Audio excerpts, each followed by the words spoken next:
dan menjadikan pertemuan kita ini asbab di mana kita akan bertemu dengan Rasulullah. Setiap pemanah bila jaga perintah Allah Subhanahu wa taala, maka hadiran Allah Subhanahu wa taala dinilai. Barang siapa yang bergembira menyambut bulan suci Ramadan, maka Allah Subhanahu wa taala akan mengharapkan jasanya.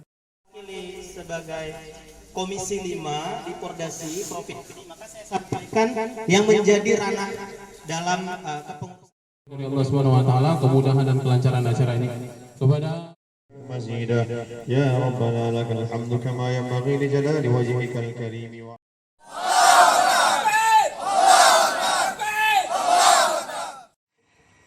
Ya, sementara masuk semua.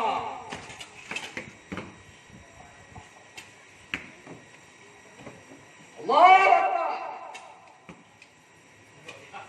Ya.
Habis.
Oh, dua-duanya.